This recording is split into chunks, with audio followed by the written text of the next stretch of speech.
आता पाहूया लोकसभेची तयारी कशी सुरू आहे त्याचा आढावा घेणाऱ्या टॉप 9 बातम्या। देशभरातील 161 लोकसभा मतदारसंघातील काँग्रेसचे 12 खासदार 40 आमदारांना भाजपात घेण्यासाठी हालचाली सुरू। काँग्रेस आमदार खासदारांना भाजपात घेण्यासाठी समितीची स्थापना।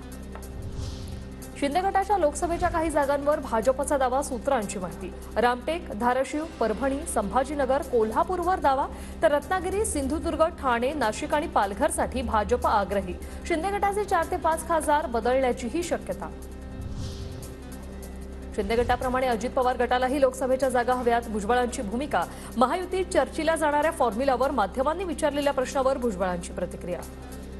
आगामी लोकसभा निवडणुकीसाठी महायुतीचा फॉर्म्युला ठरला असल्याचं सांगितलं। मला काही कल्पना नाही आहे। 20 जागा भाजपला आणि 10 शिंदे गटाला, तर 10 अजित पवार गटाला लढवण्याची शक्यता आहे। काय सांगा? मला काही माहित नाही। मी फक्त एवढंच सांगेन की शिंदे गटाला जेवढ्या जागा लोकसभेच्या मिळतील तेवढ्याच जागा अजित पवार राष्ट्रवादी काँग्रेस पक्षाला मिळाल्या पाहिजेत, एवढंच माझं म्हणणं आहे। लोकसभेच्या 48 पैकी 39 जागांवर महाविकास आघाडीत एकमत, शरद पवार यांची माहिती। शाहू महाराजांच्या कोल्हापूर लोकसभा उमेदवारी संदर्भात चर्चा नाही, शाहू महाराजांच्या भेटीनंतर शरद पवारांची प्रतिक्रिया। लोकसभेसाठी महायुतीत 2 नव्या फॉर्म्युल्यांवर प्राथमिक चर्चा सुरू। भाजप 32, शिवसेना 12 आणि राष्ट्रवादी 4 या फॉर्म्युलावर चर्चा, तर भाजप 28, शिवसेना आणि राष्ट्रवादी प्रत्येकी 10 या फॉर्म्युलावर देखील चर्चा।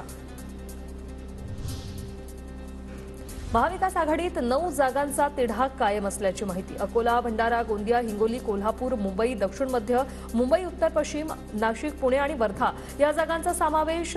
लवकरच मुंबईत महाविकास आघाडीच्या नेत्यांची बैठक, वंचितच्या प्रकाश आंबेडकरांनाही निमंत्रण। माढा लोकसभा मतदारसंघावरून महायुतीत जुंपली आहे। भाजप खासदार रणजितसिंह नाईक निंबाळकर आणि राष्ट्रवादीचे नेते रामराजे नाईक निंबाळकरांची एकमेकांवर टीका। रामराजे नाईक निंबाळकरांकडून रणजितसिंहांचा छोटा राजन म्हणून उल्लेख। रणजितसिंहांचा रामराजेंना ओपन चॅलेंज। नांदेड लोकसभा जिंकायची तर वंचित बहुजन आघाडीची साथ महत्वाची। जागा काँग्रेस किंवा वंचितला सुटली तरी नक्की निवडून आणू, जागा नक्की निवडून आणू, काँग्रेस पदाधिकारी आणि माजी नगरसेवकांचा पक्ष निरीक्षकांना शब्द। राज ठाकरे घेणार 10 लोकसभा मतदारसंघाचा आढावा। दक्षिण लोकसभा मतदारसंघापासून घेतला जातोय आढावा।